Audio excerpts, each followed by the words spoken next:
Hello students, जैसा कि आप सभी को पता है कि आप सभी लोगों के जो बोर्ड एग्ज़ाम हैं वो बहुत ज़्यादा करीब आ चुके हैं। ऐसे में सभी विद्यार्थी ये सोच रहे हैं कि हम अपनी जो तैयारी है वो कैसे करें। तो आज की जो हमारी क्लास है वो क्लास 10th वाले विद्यार्थियों के लिए है। और क्लास 10th वाले विद्यार्थियों के लिए खुशखबरी ये है कि उनको अब हम सबसे पहले प्रीवियस ईयर के जो आपके पेपर हैं गणित विषय के वो आप लोगों को सॉल्व कराएंगे। साथ ही में जो आपके गणित विषय के सारे चैप्टर हैं, सारे चैप्टर की एक एक क्लास आपको प्रोवाइड करेंगे, जिससे आप लोगों के बोर्ड एग्जाम की बेस्ट तैयारी हो सके। तो जितने भी विद्यार्थी हमारे चैनल पर आ रहे हैं वो चैनल को सब्सक्राइब जरूर कर लें, क्योंकि इस चैनल पर आप लोगों को बोर्ड एग्जाम की बेस्ट तैयारी कराई जाएगी। ठीक है ना, आप लोगों के बोर्ड एग्जाम में अच्छे से अच्छे मार्क्स आएंगे, ये मेरा आप सभी से वादा है। बस आप हमारे चैनल पर जुड़ जाइए और जो भी क्लासें मैं आपको दे रहा हूँ उन क्लासों को लेते रहिए। आज की क्लास में हम शुरू करेंगे कि क्लास 10th की मैथमेटिक्स के अंतर्गत जो प्रीवियस ईयर का आपका गणित का मॉडल पेपर है उसको कैसे सॉल्व करना। देखिए, जब मॉडल पेपर को आप सॉल्व कर लोगे ना तो आप जो है अपने एग्जाम में भी अच्छा स्कोर कर पाओगे, क्योंकि वो एग्जाम में जो पेपर आता है वो इसी पैटर्न पर आधारित होगा। तो आप यहाँ पर जो मैं प्रश्न सॉल्व कराने जा रहा हूँ मॉडल पेपर में, इसको आप अच्छे तरीके से देखिए, इससे आपका जो बोर्ड पेपर होगा वो आपको आसान लगेगा। तो चलिए हम शुरू करते हैं, समय को लॉस नहीं करते हैं। और सभी विद्यार्थियों से रिक्वेस्ट है मेरी कि सभी लोग वीडियो को शेयर कर दें अपने मित्रों में ज़्यादा से ज़्यादा। अब क्लासें आप लोगों को इस चैनल पर क्लास 10th की मैथमेटिक्स की भी मिलेंगी। तो चलिए आप शुरू करते हैं। तो आज की क्लास का देखिए, ये 2022 का सेट नंबर 1 है और इसका पहला प्रश्न हम लेंगे। ठीक है, आपको 2022 के 7 से 8 सेट हल कराए जाएंगे। तो आज हमारा पहला सेट शुरू हो रहा है और इसका पहला प्रश्न सभी को पता है कि सबसे पहला प्रश्न जो होता है वो बहुविकल्पी होता है। तो बहुविकल्पी का हमारा पहला प्रश्न पहले का खा पार्ट। ठीक, प्रश्न आपकी स्क्रीन पर लिख कर आ जाएगा, आपको कहीं पर ढूंढने की कोई जरूरत नहीं है, बस प्रश्न को स्क्रीन पर देखिए। पहला प्रश्न, दी गई संख्याओं में अभाज्य संख्या होगी।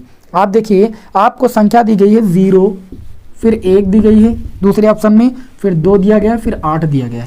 सभी को पता है कि प्रथम अभाज्य संख्या और सम अभाज्य संख्या जो होती है वो आपकी 2 होती है। प्रथम अभाज्य संख्या कौन सी होती है भाई? 2 होती है। या आपसे पूछा जाए कि प्रथम सम अभाज्य संख्या कौन सी होती है, तो 2 ही होती है, याद रखिएगा। फिर हम बढ़ेंगे पहले के खा पार्ट की ओर, बहुविकल्पी दूसरे प्रश्न की ओर बढ़ेंगे। दूसरा प्रश्न ये बोला जा रहा है कि समीकरण, आपको एक समीकरण दी गई 3x² प्लस माइनस का 2x प्लस का 1/3 इक्वल टू 0। सभी विद्यार्थियों को पता है कि ये आपकी एक द्विघात समीकरण है और इसमें ये बताया जा रहा है कि आप बताइए कि इसका विविक्त कर क्या होगा। आप सभी विद्यार्थियों को हम बता दें कि जब आपके कोई द्विघात समीकरण ax² plus bx plus c equal to 0 दी होती है इस टाइप की, तो इस समीकरण का जो विविक्त कर होता है, विविक्त कर को d से प्रदर्शित करते हैं। d बराबर आपका होता है b² माइनस का 4ac। क्या होता है? d equal to b² minus 4ac, जहां b क्या होता है? b जो होता है वो x का गुणांक होता है, a क्या होता है? x² का गुणांक होता है। अगर हम तुलना करें, ठीक, यहाँ पर देखिए, अगर तुलना करें जो हमको समीकरण दी गई है, तुलना करें इस समीकरण की, तुलना करने पर, ठीक है, इस 3x² minus 2x plus 1/3 equal to 0 की तुलना अगर हम द्विघात समीकरण के व्यापक समीकरण से करें तो a का मान बताइए कितना मिलेगा? a का मान यहाँ पर 3 मिलेगा कि नहीं? उसके बाद x², यहाँ पर भी x²। अगर b की बात करें तो यहाँ पर b का मान आप देखिए कितना आ जाएगा, -2, बाकी तो x है, तुलना करने पर b का मान -2 आ जाएगा। c का मान कितना आ जाएगा? c का मान 1/3 आ जाएगा कि नहीं आ जाएगा? तो आप लिखोगे, तब हमको क्या निकालना? विविक्त कर। विविक्त कर का सूत्र होता है d बराबर b² माइनस का 4ac होता है ना। तो ये आपका हो जाएगा d equal to b²। b की बात करें तो आपका -2 है, इसका स्क्वायर कर देंगे, -4 गुणे a का मान कितना है? 3 और गुणे c का मान कितना है? 1/3 है कि नहीं है? तो ये आपका हो जाएगा d इक्वल टू -2 का स्क्वायर कितना हो जाएगा? 4 हो जाएगा। 3 से ये 3 आपका कैंसिल हो जाएगा और यहाँ बच जाएगा केवल 4। अच्छा, 4 से 4 को कैंसिल करेंगे, कितना हो जाएगा? 0। तो इस क्वेश्चन का जो आंसर हो जाएगा वो आपका 0 हो जाएगा, यानी विविक्त कर कितना आ जाएगा आपका? 0 हो जाएगा। तो ऑप्शन आप देख सकते हो, ऑप्शन नंबर जो आपका 4th होगा वो आपके इस क्वेश्चन का राइट आंसर होगा। ठीक है ना, समझ में आ रही पूरी बात? चलिए आप बहुविकल्पी तीसरे प्रश्न की ओर बढ़ते हैं कि तीसरा प्रश्न क्या पूछा जा रहा है। तीसरे प्रश्न में ये बोला गया कि यदि साइन a इक्वल टू 3/5, यदि बोला गया है कि यदि साइन a का मान आपका कितना है भाई? 3/5 है। ठीक, तो आप ये बताइए कॉस a का मान क्या होगा? किसका मान पूछा जा रहा है? कॉस a का मान। देखिए, एंगल आपका नहीं बदला हुआ है। अगर आपको एक त्रिकोणमितीय अनुपात का मान दिया जाता है तो सबसे पहले हम एक समकोण त्रिभुज बनाते हैं। क्या बनाते हैं? एक समकोण त्रिभुज बनाते हैं। समकोण त्रिभुज मैंने a b c बना लिया।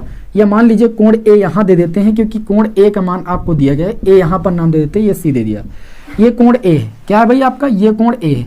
अच्छा साइन थीटा बराबर सभी को पता है क्या होता है भाई, लाल बटे कक्का में साइन थीटा बराबर होता है लंब बटे कर्ण, लंब बटे कर्ण होता है कि नहीं। तो लंब का मान यहाँ पर बताइए कितना दिया गया, 3 दिया गया है, तो इस एंगल के अकॉर्डिंग लंब आपका 3 हो गया। लंब के सामने थीटा के सामने भुजा लंब होती है, अगर थीटा ये आपका ए है तो इसके सामने भुजा ये लंब होगी, और लंब का मान 3 दिया गया है, और कर्ण का मान कितना दिया गया, 5 दिया गया है। कर्ण कौन सी भुजा होती है, 90 डिग्री के कोण के सामने की भुजा आपकी कर्ण होती है, तो कर्ण का मान हो गया 5। अब बची भुजा ये आपकी आधार, ये आपको नहीं पता, इसको x मान लीजिए, और पाइथागोरस प्रमेय लगा दीजिए, कर्ण स्क्वायर बराबर लंब स्क्वायर प्लस का आधार स्क्वायर, लगा दिया मैंने पाइथागोरस प्रमेय। अब पाइथागोरस प्रमेय से अगर हमें 2 भुजाएं पता होती है तो तीसरी भुजा हम निकाल सकते हैं। तो हम सूत्र लगा देंगे, कर्ण स्क्वायर बराबर लंब स्क्वायर प्लस आधार स्क्वायर। कर्ण का मान कितना है 5, 5 का स्क्वायर कर देंगे, लंब का मान कितना है 3, 3 का स्क्वायर कर देंगे, आधार कितना है x का स्क्वायर कर देंगे। 5 का स्क्वायर कितना हो गया भाई 25, 3 का स्क्वायर 9, इधर आएगा तो ये माइनस का 9 हो जाएगा, और इक्वल टू आपका एक्स स्क्वायर होगा। एक पक्ष से जब भी दूसरे पक्ष में कोई संख्या लाते हैं तो वो आपके उसका जो चिन्ह होता है संख्या का वो बदल जाता है। तो देखिए 25 से 9 को घटाएंगे कितना बचेगा 16, 16 बराबर एक्स स्क्वायर, स्क्वायर इधर आएगा तो अंडर रूट लग जाएगा। दूसरे पक्ष में जब भी स्क्वायर जाता है तो अंडर रूट लग जाता है, तो ये स्क्वायर इधर है, अंडर रूट बदल गया। अब अंडर रूट 16 का मान सभी को पता है 4 होता है, कितना होता है 4 होता है, प्लस माइनस 4, तो यहाँ पर एक्स का मान कितना आ गया भाई 4 आ गया। ठीक, अब इस पाइथागोरस प्रमेय की मदद से मैंने क्या किया, त्रिभुज की जो तीसरी भुजा थी वो मैंने फाइंड कर लिया। अब जिसका मान भी निकालने के लिए बोला जाएगा हम निकाल लेंगे। अगर हमें यहाँ पर cos a का मान पूछा गया था तो लाल बटे कक्का सूत्र सभी लोगों ने पढ़ा है, लाल बटे कक्का, जिसमें आधार बटे कर्ण जो होता है वो cos थीटा के बराबर होता है। तो cos a बराबर हो जाएगा आधार बटे में कर्ण, तो cos a बराबर इस a एंगल के अकॉर्डिंग आधार कितना है आपका 4 है, और कर्ण की बात करें कर्ण कितना है आपका भाई 5 है, तो मैंने लिख दिया आधार के स्थान पर 4 और कर्ण के स्थान पर 5। इस प्रकार cos a का मान कितना हो जाएगा 4/5 हो जाएगा। सभी विद्यार्थियों को प्रश्न समझ में आ रहे हैं कि नहीं समझ में आ रहे हैं, हमें कमेंट करके भाई जरूर बताइए, ठीक है। और आप सभी लोग ज़्यादा से ज़्यादा मात्रा में लाइव जुड़ें, ज़्यादा से ज़्यादा दोस्तों को शेयर करें, जिससे आप लोगों को लगातार हम क्लासेस दे सकें। जब आप ज़्यादा से ज़्यादा जुड़ोगे तभी तो हम क्लास दे पाएंगे। तो सभी विद्यार्थी ज़्यादा से ज़्यादा संख्या में जुड़ें, अपने दोस्तों को जरूर शेयर करें, ठीक है ना। अब इसका स्क्रीनशॉट लेना तो ले लीजिए, फिर हम बढ़ते हैं अगले क्वेश्चन की ओर। तो ये बहुविकल्पी हमारा कौन सा प्रश्न था, बहुविकल्पी हमारा तीसरा प्रश्न था। अब देखेंगे बहुविकल्पी हमारा चौथा प्रश्न क्या बोलता है। पूरा मॉडल पेपर हल करेंगे और बहुत ही अच्छे से हल करेंगे, है ना। तो चलिए चौथा बहुविकल्पी प्रश्न देखते हैं, घ पाठ। अच्छा घ पाठ में क्या दिया गया है, घ पाठ में दिया गया कि 2 समरूप त्रिभुजों के क्षेत्रफल 4:9 के अनुपात में है, त्रिभुजों की भुजाओं में अनुपात क्या होगा। आपने त्रिभुज चैप्टर में एक प्रमेय पढ़ी है कि अगर 2 त्रिभुज समरूप त्रिभुज हैं आपके, तो उनके क्षेत्रफलों का जो अनुपात होता है उन समरूप त्रिभुज की संगत भुजाओं के वर्गों के अनुपात के बराबर होता है। ये आप सभी लोगों ने प्रमेय पढ़ी है। तो इन्होंने इस क्वेश्चन में ये कहा है कि 2 समरूप त्रिभुजों के क्षेत्रफलों का अनुपात दिया गया है। क्षेत्रफलों को हम लिख सकते हैं A1/A2, है ना। इनका अनुपात कितना दिया गया है, A1:A2 का अनुमान दिया गया है 4:9 यानी 4/9। अब ये पूछ रहे हैं तो उन त्रिभुजों की जो भुजाओं का अनुपात होगा यानी B1:B2 वो कितना होगा। आपको प्रमेय में ये बताया गया कि 2 त्रिभुजों के क्षेत्रफलों का जो अनुपात होता है वो उनकी संगत भुजाओं के वर्गों के अनुपात के बराबर होता है, ये सूत्र होता है। तो हम इस सूत्र को यहाँ पर अप्लाई करेंगे या इस प्रमेय को अप्लाई करेंगे। तो क्षेत्रफलों का अनुपात 4/9 दिया गया है और हमको B1:B2 निकालना है। इस पर लगा स्क्वायर, तो स्क्वायर को दूसरे पक्ष में भेज देंगे, और जब स्क्वायर दूसरे पक्ष में जाता है तो अंडर रूट लग जाता है। अंडर रूट 4/9 बराबर ही कितना हो गया B1/B2। अंडर रूट 4 का मान कितना होता है भाई 2, अंडर रूट 9 का मान कितना होता है 3, बराबर ये हो जाएगा B1/B2। B1/B2 क्या है, उनकी भुजाओं का अनुपात। तो भुजाओं का अनुपात पूछा गया था, भुजाओं का अनुपात कितना आ गया 2:9 यानी 2/9 आपका आ गया। बताइए समझ में आया कि नहीं समझ में आया। चलिए बढ़ते हैं अगले क्वेश्चन की ओर। अगला क्वेश्चन हमारा दिया गया है अंगा पाठ, ठीक। बहुविकल्पी प्रश्न होगा हमारा अंगा पाठ। अंगा पाठ में देखिए क्या दिया गया है। अंगा पाठ में दिया गया है कि 3, 4, 6 तथा x का समांतर माध्य 5 है, ठीक है ना। आप सभी को पता है कि यहाँ पर दिया गया 3, 4, 5, 3, 4, 5 नहीं 6 दिया गया है, और बोला गया है तथा x, ये 4 पद दिए गए हैं और इसका समांतर माध्य आपको दे दिया गया है। सूत्र होता है, सभी को पता है कि समांतर माध्य का सूत्र होता है समांतर माध्य बराबर कुल पदों का योग। क्या होता है भाई, कुल पदों का योग, है ना, कुल पदों का योग और बटे में क्या होती है भाई, कुल पदों की संख्या, कुल पदों की संख्या। ये भाई आपका क्या होता है, सूत्र होता है। तो समांतर माध्य आपको प्रश्न में दिया गया है, समांतर माध्य कितना दिया गया है, 5 दिया गया है। समांतर माध्य 5 रख देंगे, कुल पदों का योग करेंगे 3 + 4 + 6 + x, ये कुल पदों का योग हो गया। और कितने पद हैं, 1 2 3 4 पदों की संख्या है आपकी 4, तो 4 लिख लिया। इसके नीचे 1 माना और कैंची गुणा कर लिया, तो ये 5 और 4 का गुणा कितना हो जाएगा, 20। और यहाँ पर 4 3 7 6 13, 13 + x का गुणा 1 से करेंगे तो 13 प्लस कितना हो जाएगा, x हो जाएगा। बताइए हो जाएगा कि नहीं हो जाएगा। इस 13 को इधर लाएंगे तो 20 - 13 बराबर कितना हो जाएगा, x। 20 से 13 जाएगा कितना हो जाएगा, 7, यानी 7x बराबर कितना आ जाएगा भाई, आपका 7 आ जाएगा। आपसे यही प्रश्न में पूछा गया था कि x का मान कितना होगा, तो x का कितना मान होगा, x का भाई 7 मान होगा। ठीक, ऑप्शन नंबर जो 3rd हो जाएगा वो आपके इस क्वेश्चन का राइट आंसर हो जाएगा। बताइए किसी विद्यार्थियों को कहीं पर कोई दिक्कत है, कोई दिक्कत नहीं होगी, ठीक है ना। आप लोग भाई क्लास को अंत तक देखिएगा, जिससे आप लोगों को हर बात समझ में आए। बीच में जाने का कोई मतलब नहीं, क्लास को अंत तक देखिए भैया, है ना, क्योंकि आप लोगों के बोर्ड एग्जाम बहुत ज़्यादा करीब है, तो अच्छे से प्रश्नों को समझिए। यही सारे प्रश्न आपके बोर्ड एग्जाम में रिपीट होते हैं। अगला क्वेश्चन दिया गया है, ठीक, ऑप्शन नंबर 3rd इस क्वेश्चन का राइट आंसर हो जाएगा। घ पार्ट में दिया गया 2 बिंदुओं 2,3 और 4,1 के बीच की दूरी क्या होगी। ये हमारा कौन सा पार्ट है भाई, ये हमारा चा पार्ट है। चा पार्ट में दिया गया है, एक बिंदु दिया गया 2,3 और दूसरा बिंदु आपको दिया गया है 4,1। दो बिंदुओं के बीच की दूरी का फार्मूला सभी को पता है भाई। जब पहला बिंदु दिया होता है उसको x1 और y1 मानते हैं, जो दूसरा बिंदु दिया होता है उसको x2 और y2 मानते हैं। ऐसा मानते हैं तो हम क्या करते हैं, दो बिंदुओं के बीच की दूरी का फार्मूला लगाते हैं। तो दो बिंदुओं के बीच की दूरी का फार्मूला होता है d = √x1 - x2 का whole square plus y1 - y2 का होल स्क्वायर। इस सूत्र को आप ऐसे भी ले सकते हैं, √x2 - x1 का whole square plus y2 - y1 का होल स्क्वायर।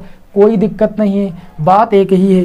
ठीक, तो d चलिए घटाते हैं √x1 - x2 का होल स्क्वायर यानी 2 - 4 का होल स्क्वायर। x1 का मान 2, x2 का मान 4 है, प्लस y1 - y2, y1 का मान 3 है और y2 का मान 1 है। रख दिया वैल्यू मैंने। अब इसको हल करेंगे तो d हमें कितना मिलेगा, देखिए 2 से 4 गया कितना बचा भाई -2, इसका स्क्वायर कर दिया। अच्छा 3 से गया कितना बचा 2, 2 का स्क्वायर कर दिया। तो d बराबर आपका कितना आ गया बताइए, -2 का स्क्वायर 4 हो गया और 2 का स्क्वायर 4 हो गया। 4 और 4 को जोड़ेंगे कितना आएगा, √8 आएगा। अच्छा √8 को कितना लिख सकते हैं, √8 को हम 4 × 2 लिख सकते हैं। लिख सकते हैं कि नहीं लिख सकते हैं। और 4 का अंडर रूट कितना होता है भाई, 2 होता है और 2 अंडर रूट से बाहर नहीं निकलेगा। इस तरीके से इसके बीच की दूरी कितनी हो जाएगी, 2√2 हो जाएगी, जो कि ऑप्शन नंबर 3rd आपका इसका राइट आंसर हो जाएगा। बताइए कोई दिक्कत आप लोगों को, कोई दिक्कत नहीं। उम्मीद करता हूं कि बहुविकल्पी प्रश्न आप सभी को समझ में आ गए होंगे। अब आप लोगों को हम ले चलते हैं अति लघुत्तरीय प्रश्न की ओर, यानी 1-1 नंबर वाले क्वेश्चन की ओर, है ना। बढ़िया अच्छे से आप लोग क्वेश्चनों को समझिएगा और बढ़िया कम समय में आप लोगों को मैं पूरे मॉडल पेपर हल करा दूंगा। ठीक है, अच्छे तरीके से बस आप समझते रहिए, बस कोई दिक्कत नहीं होगी। चलिए यहाँ पर देखते हैं दूसरे का पार्ट। दूसरे के का पार्ट में क्या दिया गया है, दूसरे के का पार्ट में बोला गया कि यदि द्विघात समीकरण, एक द्विघात समीकरण दी गई है। कौन सी द्विघात समीकरण दी गई है, x² माइनस का 2kx दिया गया है और माइनस का 6 दिया गया है = 0। इन्होंने कहा का एक मूल 3 है, का एक मूल 3 है। क्या है भाई, एक मूल जो है वो 3 है। तो आप ये बताइए कि x का मान कितना होगा, प्रश्न में ये बोला गया है। तो जब एक मूल 3 दिया गया है तो हम x बराबर 3 कहाँ रख देंगे, इस समीकरण में रख देंगे और हमें k का मान मिल जाएगा। तो x बराबर 3 कहाँ पर रखने पर, इस समीकरण में रखने पर। तो चलिए रखते हैं, x के स्थान पर 3 रखेंगे, 3 का स्क्वायर -2k गुणे x के स्थान पर 3 रखेंगे -6 बराबर 0। अच्छा 3 का स्क्वायर कितना होता है 9 और 3 दूनी कितना हो जाएगा 6k और माइनस का 6 बराबर 0। समझ में आ रही पूरी बात की नहीं समझ में आ रही। देखिए 9 से 6 को घटाएंगे कितना बचेगा भाई, 3 बचेगा। 3 माइनस 6 के बराबर कितना हो जाएगा, 0 हो जाएगा। अच्छा, इस 3 को उधर ले जाएंगे या 6 के को उधर लेकर चले जाएं, तो 3 इधर रहने दो, इस -6 को उधर ले जाएंगे तो ये प्लस का 6 के हो जाएगा। अच्छा, के को रोकेंगे तो 6 आ जाएगा 3 के बटे में, क्योंकि कोई संख्या गुणे में होती है तो वो बटे में आ जाती है। इसको काटेंगे भैया, 3 एकम 3 और 3 दूनी 6, यानी के बराबर कितना आ जाएगा आपका 1/2 आ जाएगा। आपसे प्रश्न में यही पूछा गया था कि अगर एक मूल आपका 3 है तो के का मान कितना होगा। बताइए विद्यार्थियों, सबको समझ में आया कि नहीं समझ में आया? ठीक है, अच्छी बात है, समझ में आ गया। तो अगला क्वेश्चन देखते हैं भाई, खा पाठ, दूसरे का खा पाठ।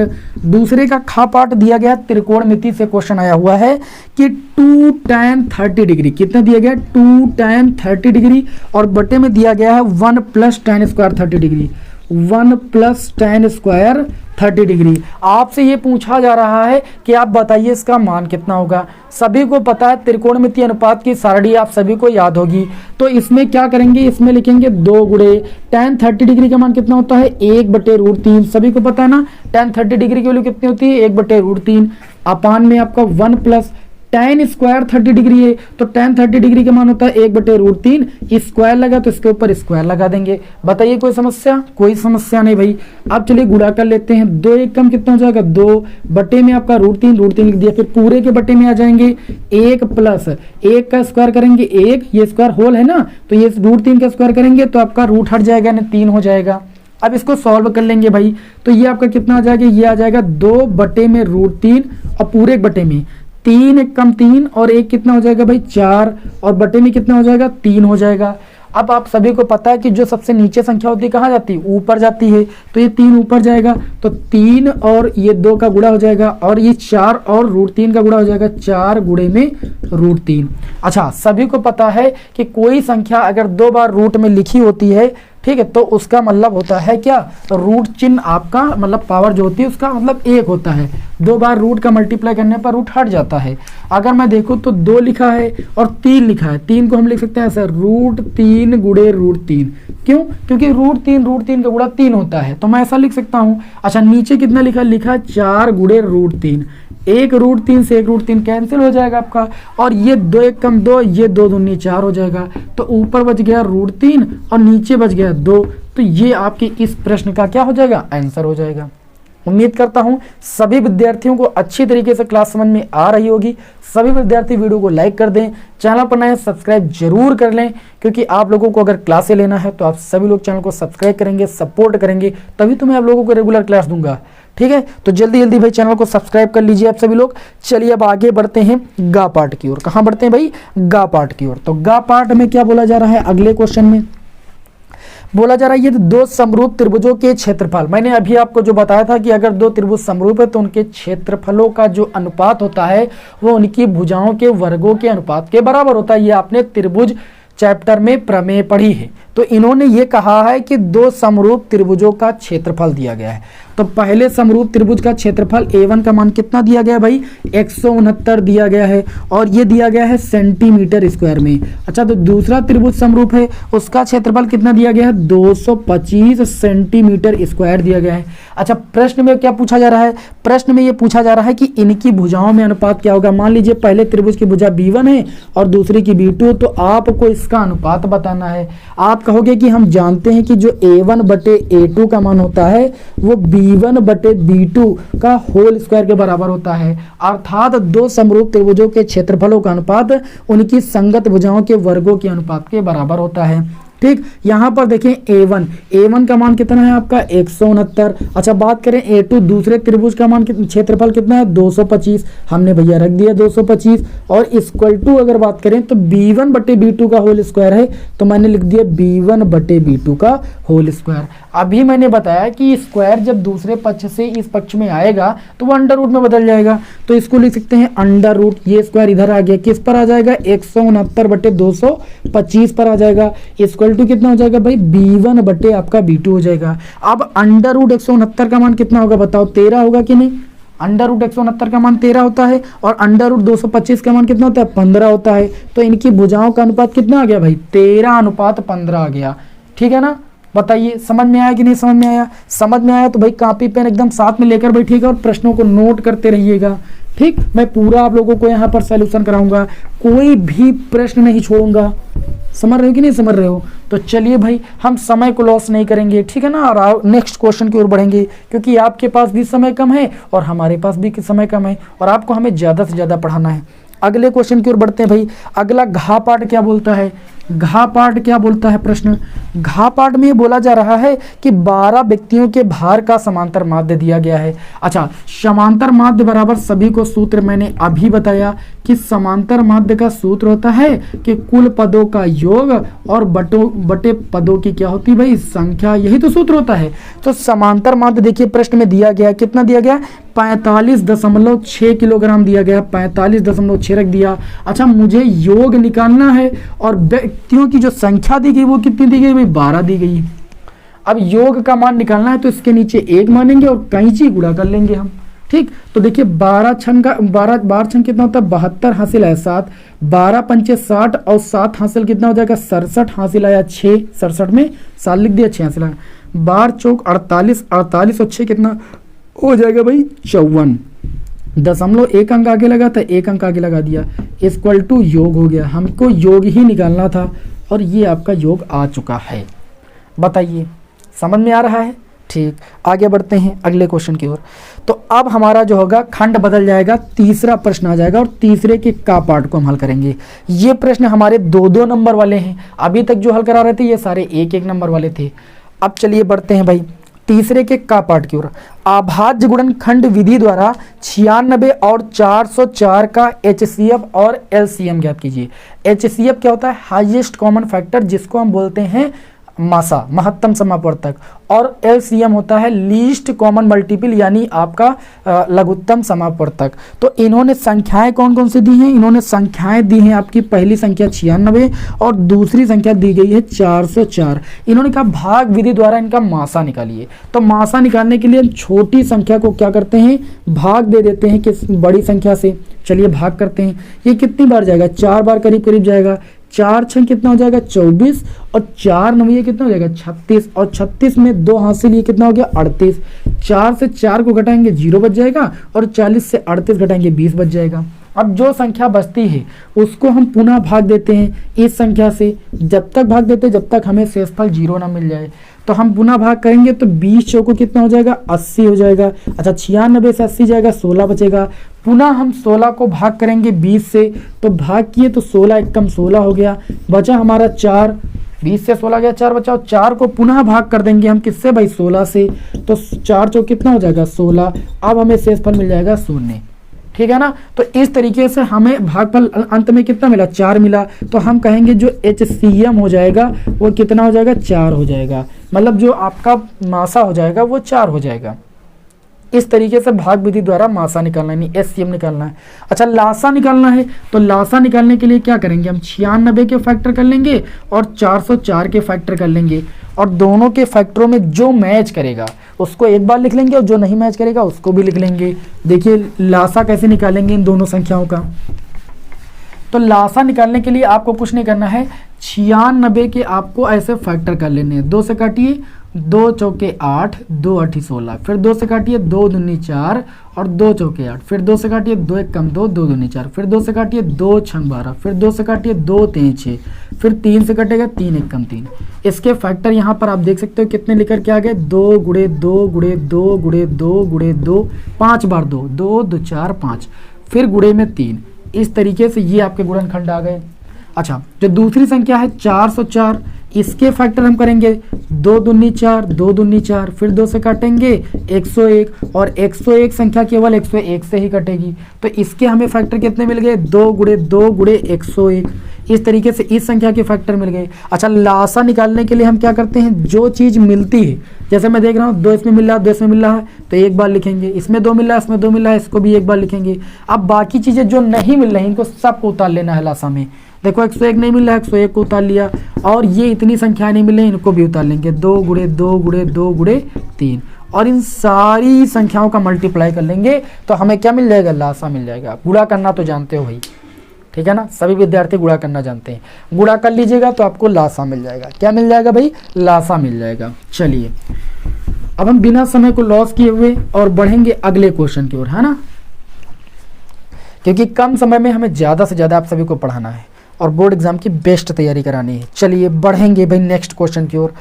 अगला क्वेश्चन लिखा है खापार्ट के किस मान के लिए आपको एक समीकरण दी गई है के एक्स, है ना, और उसके बाद दिया गया है प्लस का 3y, उसके बाद दिया गया है माइनस का के माइनस का 3, है ना, और इक्वल टू 0, ये आपको दिया गया है और बोला ये जा रहा है। और दूसरी समीकरण दी गई है 12x, है ना, और दिया गया है प्लस का के वाई और दिया गया है आपका माइनस का के बराबर 0। ये दो समीकरणें दी गई और ये बोला जा रहा है कि युग्म के अपरिमित रूप से अनेक हल होंगे। के किस मान के लिए अपरिमित रूप से अनेक हल होंगे? जब दो रैखिक समीकरण युग्म में अपरिमित रूप से अनेक हल वाली स्थिति आती है तो उसमें क्या होता है कि जो a1 बटे a2 का मान होता है वो b1 बटे b2 बराबर c1 बटे c2 के बराबर होता है। अपरिमित रूप से अनेक हल होने के लिए ये कंडीशन होती है। अच्छा, a1 का मान कहाँ से आता है? जो x का गुणांक होता है, ये a1 है, ये भाई y का गुणांक b1 है और ये अचर पद पूरा c1 है। इसी तरीके से ये a2 है, ये b2 है और ये c2 है। चलिए मान रख देते हैं।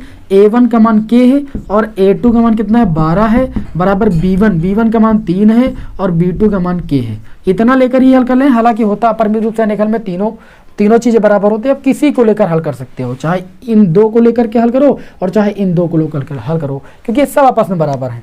तो हम केवल दो आगे के ले रहे हैं और इनका a1 a2 b1 b2 का मैंने मान रखा और गुणा करके हल किया। के का गुणा के स्क्वायर और 12 और 3 का गुणा कितना हो गया? 36। तो यहाँ से के बराबर ये स्क्वायर उधर गया √36। अच्छा, √36 का मान कितना होता है भाई?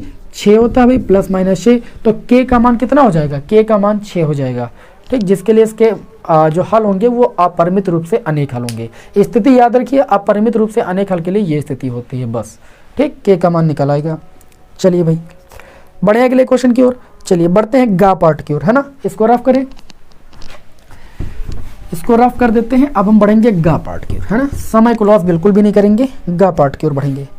गा पार्ट में दिया गया है कि एक त्रिभुज ABC एक समद्विबाहु त्रिभुज है। एक त्रिभुज आपका जो ABC है वो आपका एक समद्विबाहु त्रिभुज है। कैसा त्रिभुज है भाई? समद्विबाहु त्रिभुज है। और इन्होंने कहा है कि इसका कोण C समकोण है। तो यहाँ कोण C बना लिया और ये समकोण का मतलब 90 डिग्री है। और इन्होंने ये कहा कि सिद्ध कीजिए। अच्छा, सिद्ध करना है कि जो AB स्क्वायर है वो किसके बराबर है? वो आपका 2AC स्क्वायर के बराबर है। किसके बराबर? AB स्क्वायर 2AC स्क्वायर के बराबर है, बताइए। अब इन्होंने कहा ये समद्विबाहु त्रिभुज है। समद्विबाहु त्रिभुज का मतलब जिसकी दो भुजाएं बराबर हो। ठीक, तो ये भुजा C अगर ये है तो इसको A और इसको B नाम दे देते हैं। यहाँ पर आपको ये दिया गया है कि जो AC भुजा है वो बराबर है किसके भाई? BC के, क्योंकि ये समद्विबाहु है। समद्विबाहु त्रिभुज में दो भुजाएं आपस में बराबर होती हैं। अब इन्होंने कहा देखिए, तो आपको देखा जाए तो ये भुजा आपस में बराबर है। अब आपको निकालना ये है कि जो AB का स्क्वायर वो 2AC स्क्वायर के बराबर है। तो हम यहाँ पर लगाएंगे कौन सी प्रमेय भाई? पाइथागोरस प्रमेय। अच्छा, पाइथागोरस प्रमेय क्यों लगाएंगे? क्योंकि ये एक समकोण त्रिभुज है। कैसा त्रिभुज है? समकोण त्रिभुज है। तो हम यहाँ पर पाइथागोरस प्रमेय लगाएंगे। पाइथागोरस प्रमेय के अनुसार कहा गया है कि जो कर्ण का स्क्वायर होता है वो लंब स्क्वायर प्लस आधार स्क्वायर के बराबर होता है। अच्छा, कर्ण यहाँ पर कितना है आपका? कर्ण आपका AB दिया गया है तो AB का स्क्वायर हो जाएगा। लंब की बात करें तो लंब आपको BC दिया गया तो BC स्क्वायर कर देंगे। आधार की बात करें तो AC दिया गया है तो AC स्क्वायर कर देंगे हम। अब देखिए यहाँ पर आपका हो जाएगा AB स्क्वायर बराबर। अच्छा, यहाँ पर देखिए BC किसके बराबर था? AC के बराबर था। तो हम BC के स्थान पर लिख दिए AC। कोई तकलीफ? क्योंकि BC ऑलरेडी पहले से AC के बराबर है तो हमने BC के स्थान पर लिख दिया AC प्लस AC स्क्वायर लिख देना। चूंकि जो BC है वो AC के बराबर है, क्योंकि ये त्रिभुज समद्विबाहु है, यानी दो भुजाएं बराबर हैं। तो ये जो AB का स्क्वायर आ जाएगा AC स्क्वायर कितना हो जाएगा भाई? 2AC स्क्वायर, दो बार जुड़ेगा। तो इस तरीके से प्रश्न में हमको जो चीज़ प्रूफ करनी थी वो देखिए कितनी आसान तरीके से प्रूफ हो चुकी है। ठीक है ना, समझ में आ रहा है? उम्मीद करता हूँ अच्छी तरीके से समझ में आ रहा होगा। बहुत ही बेहतर आप लोगों को हम सिखाने की कोशिश कर रहे हैं। मैं सभी विद्यार्थियों से रिक्वेस्ट करूंगा, जो भी विद्यार्थी हमारे चैनल पर नए हैं सब्सक्राइब जरूर करें, तभी उन लोगों को हम लगातार क्लासेस दे पाएंगे। ठीक है, आप लोगों का सपोर्ट हम लोगों के बहुत ज़रूरी है। चलिए फिर आगे बढ़े भाई, आगे बढ़ते हैं। अगला क्वेश्चन क्या कहता है? अगला क्वेश्चन ये घा पार्ट में बोला जा रहा है। ये हमारा तीसरे का घा पार्ट। इसमें बोला जा रहा है कि एक बेलन के आधार की त्रिज्या, ये आपका भैया एक बेलन है और बेलन में ये आधार है बेलन का, और ये बेलन के आधार की त्रिज्या r है, और इस r का मान कितना दिया गया है, इस r का मान दिया गया है बेलन के आधार की त्रिज्या 4 सेंटीमीटर, मैंने लिख दिया 4 सेंटीमीटर। और इस बेलन की ऊंचाई h बराबर आपको दी गई है 14 सेंटीमीटर। अच्छा, प्रश्न में ये बोला जा रहा है कि जो बेलन का वक्रपृष्ठ होगा वो कितना होगा, तो वक्रपृष्ठ को मैंने अगर s से लिख दिया तो हम जानते हैं कि जो बेलन का वक्रपृष्ठ होता है उसका सूत्र होता है 2 पाई RH। कितना होता है भाई, 2 पाई RH होता है। अच्छा, तो ये हो गया 2 और पाई का मान होता है 22/7। अगर r की बात करें तो त्रिज्या आपकी है 4 यहाँ पर, अगर ऊंचाई की बात करें तो ऊंचाई आपकी 14 है। अच्छा, यहाँ से देखिए तो 7 दूनी आपका 14 हो जाएगा, और यहाँ पर देखिए 2 और 4 का गुणा 8 हो जाएगा, और 8 और 2 का गुणा 16 हो जाएगा, और 16 को गुणा 22 से करेंगे, 16 दूना 32, हासिल है 3, फिर 16 दूना 32, 32 में 3 हासिल जोड़ेंगे 35, ये आ गया 352 वक्रपृष्ठ है। तो ये आपका वर्ग सेंटीमीटर हो जाएगा, क्योंकि यहाँ पर सेंटीमीटर में बुझाती थी, क्षेत्रफल हमेशा वर्ग इकाई में आता है, इकाई यहाँ पर सेंटीमीटर थी इसलिए वर्ग सेंटीमीटर भी आप लिख लीजिएगा। ठीक, तो इस तरीके से ये वक्रपृष्ठ आपका आ गया। अब हम बढ़ेंगे चौथे क्वेश्चन की ओर बिना समय को लॉस किए हुए, और आज के क्लास में हम 4 नंबर तक के क्वेश्चन सभी सॉल्व करा देंगे, टेंशन ही खत्म। ठीक, आगे जितने हो पाएंगे सारे सॉल्व करा देंगे, तो 4 नंबर तक जरूर सॉल्व करा देंगे। चलिए इसको हम रफ करते हैं और चौथे का पार्ट देखते हैं। क्वेश्चन उम्मीद करता हूं कि समझ में आ रहे होंगे, हम आपका समय बिल्कुल भी नहीं बर्बाद करेंगे, लगातार केवल क्वेश्चनों को बताएंगे जिससे बोर्ड एग्जाम की बेस्ट तैयारी हो सके। चलिए बात करते हैं यहाँ पर अगले क्वेश्चन की ओर। तो दिया गया है HCF अभी मैंने बताया था क्या होता है, महत्तम समावर्तक। HCF दिया गया है किस किस संख्या का, 306 और किसका दिया गया है 657, ये 2 संख्या है, इनका HCF दिया गया है। कितना दिया गया है, 9 दिया गया है। इनका मासा दिया गया है और पूछा जा रहा है कि इनका लासा कितना होगा। ऐसे पूछा जा रहा है कि LCM 306, 657 का क्या होगा। इसका मतलब यही है कि इन संख्याओं का लासा कितना होगा। आप एक लाइन में लिखना, वी नो दैट, हम सभी जानते हैं और हम सभी लोगों ने पढ़ा है कि जो लासा गुणे मासा होता है, लासा गुणे मासा होता है वो पहली संख्या गुणे दूसरी संख्या के गुणनफल के बराबर होता है। पहली दूसरी मैंने लिख दिया, मतलब पहली संख्या गुणे दूसरी संख्या। अच्छा, लासा हमें क्या करना है, इस प्रश्न में ज्ञात करना है, और मासा हमको 9 दिया गया है, और पहली संख्या हमको 306 दी गई है, और दूसरी संख्या हमको 657 दी गई है। तो लासा निकाल लेंगे, लासा को रोक लेंगे, 9 गुणे में उधर चला जाएगा 306 गुणे 657, और ये आ जाएगा 9 बटे में। 9 को हम काटेंगे, 9 एक कम 9, 9 7 63 और 9 3 27, ये 306 और गुणे 73 आ गया। गुणा कर लीजिएगा, जो संख्या निकल के आएगी वो आपका क्या हो जाएगा, लासा हो जाएगा। भाई याद रखिएगा, 2 संख्याओं का गुणनफल बराबर लासा गुणे मासा होता है, या पहली संख्या गुणे दूसरी संख्या बराबर लासा गुणे मासा। बताइए समझ में आया भाई। तो ये था चौथे का हमारा पहला पार्ट। अब हम बढ़ेंगे चौथे के खा पार्ट यानी दूसरे क्वेश्चन की ओर बढ़ेंगे और इसको रफ करेंगे। यहाँ पर चौथे का खा पार्ट देखेंगे हम। चौथे के खा पार्ट में क्या हमसे पूछा जा रहा है ना, बिना समय को लॉस किए हुए। तो चलिए बढ़ते हैं भाई चौथे के खा पार्ट की ओर। तो चौथे के खा पार्ट में आपसे प्रश्न में ये पूछा गया है कि sin 3a बराबर कितना पूछा गया है कि sin 3a बराबर क्या दिया गया है, sin 3a बराबर cos a माइनस का 26 डिग्री दिया गया है। आप ये बताइए, यहाँ पर इन्होंने बताया कि जो 3a कोण है आपका वो न्यून कोण है, मतलब 90 डिग्री से कम है। तो आप ये बताइए कि a का मान कितना होगा। तो यहाँ पर कुछ नहीं करना है, आप सभी लोगों ने पढ़ा है कि साइन थीटा बराबर, आप सभी लोग जानते हो, मैं सूत्र लिख दूं, आप सभी लोगों ने त्रिकोणमिति में पढ़ा है कि साइन थीटा बराबर होता है cos 90 माइनस थीटा। क्या होता है, cos 90 माइनस थीटा होता है। तो यहाँ पर देखिए साइन थीटा के रूप का लिखा, थीटा के स्थान पर केवल 3a लिखा है बस। तो इसको हम लिख सकते हैं cos 90 माइनस थीटा के स्थान पर कितना 3a, मैंने इस साइन 3a के स्थान पर लिख दिया cos 90 माइनस 3a। क्योंकि cos 90 minus theta sine theta ही हो जाएगा, यानी साइन 3a हो जाएगा। इज इक्वल टू आपको दिया गया है कॉस a माइनस का 26 डिग्री। अच्छा, तुलना करेंगे तो कॉस से कॉस दोनों पक्षों में हट जाएगा, तो यहाँ बचेगा 90 माइनस का 3a और यहाँ पर बचेगा a माइनस का 26 डिग्री। अब क्या करेंगे, 90 और इस 26 डिग्री को इधर लाएंगे तो ये प्लस का 26 डिग्री हो जाएगा a, और ये 3a उधर जाएगा तो ये प्लस का 3a हो जाएगा। दूसरे पक्ष में जाने पर चिन्ह जरूर बदल जाते हैं। अच्छा, इसको जोड़ेंगे 6 और 0 6, 9 और 2 ये आपका हो जाएगा 11, बराबर यहाँ पर देखेंगे 3a मिला के ये आपका हो जाएगा 4a, हो जाएगा कि नहीं। तो यहाँ पर जब a का मान निकालेंगे तो 116 बटे में 4 हो जाएगा, 4 दूनी 8 होता है, 3 बचा, 4 नवैया 36, यानी कोण a का मान आ जाएगा 29 डिग्री। यहाँ पर बताया गया था कि जो 3a है वो न्यून कोण है, तो जब 29 डिग्री का आप 3 से गुणा करोगे तो वो 90 डिग्री से कम ही आएगा, यानी एक न्यून कोण आएगा। इसका मतलब हम कह सकते हैं कि ये सवाल हमारा एकदम सही है भाई, ठीक है ना। तो ये था हमारा चौथे का भाई खा पार्ट। अब हम बढ़ेंगे चौथे के गा पार्ट की ओर, है ना। चलिए भाई चौथे के गा पार्ट को देख लेते हैं, उसमें क्या बोला जा रहा है। चौथे के सभी पार्टों को अभी यहाँ पर हम सॉल्व करा देंगे चुटकियों में। तो देखिए भाई चौथे का गा पार्ट क्या बोला गया है। चौथे के गा पार्ट में बोला गया कि 10 मीटर लंबी एक सीढ़ी है। अच्छा, सीढ़ी हमेशा दीवार से ऐसे ही तो लगी होती है, और इस सीढ़ी की जो लंबाई बताई गई वो 10 मीटर है। कितनी? 10 मीटर। और ये कितनी ऊंचाई पर टिकी है? 8 मीटर ऊंचाई पर टिकी, यानी ऊंचाई 8 मीटर है। तो बताया जा रहा है कि दीवार के आधार से, ये जो दीवार है इसके आधार से सीढ़ी का जो आपका आधार है, सीढ़ी का जो निचला सिरा है, इसके बीच की ये दूरी कितनी है। इस दूरी को हम x मान लेते हैं और यहाँ लगा देते हैं पाइथागोरस प्रमेय। पाइथागोरस प्रमेय कहती है कर्ण का स्क्वायर प्लस कर्ण का स्क्वायर बराबर लंब का स्क्वायर प्लस आधार का स्क्वायर। अब ये 90 डिग्री कोण है तो इसका सामने भुजा ये कर्ण हो जाएगी, कर्ण के स्थान पर 10 का स्क्वायर कर देंगे। लंब का मान कितना है? 8 का स्क्वायर कर देंगे। आधार का मान ही हमें निकालना है। तो देखिए 10 का स्क्वायर 100 हो जाएगा, 8 का स्क्वायर 64 हो जाएगा और प्लस ये कितना हो जाएगा? आधार स्क्वायर हो जाएगा।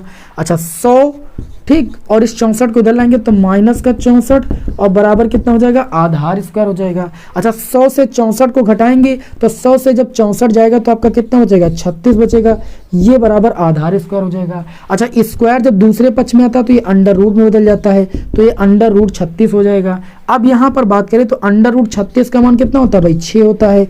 तो जो ये दूरी यानी जो आधार का मान आ जाएगा वो कितना आ जाएगा भाई? 6 आ जाएगा। यानी जो दूरी होगी बीच की, सीढ़ी के आधार और दीवार के बीच की जो दूरी होगी वो आपकी 6 मीटर हो जाएगी भाई, ठीक है ना।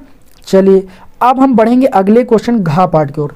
चौथे का ये हमारा लास्ट पार्ट है घा पार्ट, इसको भी अच्छे तरीके से देख लेते हैं। इसमें क्या बोला जा रहा है, एक भी क्वेश्चन को छोड़ना नहीं है। तो चौथे का घा पार्ट ये बोला जा रहा है कि 5.8 सेंटीमीटर लंबाई का एक रेखा खंड खींचिए। क्या करना है? 5.8 सेंटीमीटर लंबाई का एक रेखाखंड खींचना है। हमने एक रेखाखंड आपका ए बी खींच लिया। अब इस प्रश्न में बोला जा रहा है कि इस रेखाखंड को 4:3 के अनुपात में विभाजित कीजिए। जब किसी रेखाखंड को किसी अनुपात में हमें विभाजित करना होता है तो सबसे पहले न्यून कोण बनाती हुई एक हम रेखा खींचते हैं। क्या करते हैं भाई? न्यून कोण बनाती हुई एक रेखा खींचते हैं। और हम क्या करते हैं? प्रकाल में एक दूरी ले लेते हैं और उस दूरी से क्या करते हैं? इन अनुपातों को पहले जोड़ लें। 4 3 कितना आएगा? 7 आएगा। तो 7 बार हम बराबर चाप ऐसे लगा देते हैं, ऐसे, ठीक, क्योंकि इस रेखाखंड को हमको 4:3 में विभाजित करना है, तो टोटल हमें 7 जो है ऐसे चाप लगाने होंगे। लास्ट वाले चाप को क्या करेंगे? रेखाखंड के अंतिम बिंदु से हम ऐसे मिला देंगे। अब यहाँ पर हम सेड स्क्वायर रखेंगे और पटरी को लगाकर ले आएंगे आगे 3 खाने, 1 2 3। तो यहाँ सेड स्क्वायर से फिर इसको ऐसे मिला देंगे। अब ये हो गया 1 2 3 4 और ये हो गया 1 2 3। इस प्रकार ये रेखाखंड 4:3 के अनुपात में विभाजित हो गया, ठीक है ना। तो आज के जो इस मॉडल पेपर को मैंने हल कराया है, बहुत ही इंपॉर्टेंट मॉडल पेपर। अभी और आगे मैं इसके क्वेश्चन सॉल्व कराऊंगा, तो आप चैनल को सब्सक्राइब कीजिएगा और ज़्यादा से ज़्यादा मित्रों को शेयर जरूर कीजिए, ठीक, ज़्यादा से ज़्यादा विद्यार्थी हमसे जुड़ सकें, जिससे मैं आप लोगों की रेगुलर क्लास रख सकूँ, ठीक है। क्लास कैसी लगी कमेंट बॉक्स में जरूर बताइए। फिर मिलते हैं आपको नेक्स्ट क्लास में। जय हिंद, वंदे मातरम।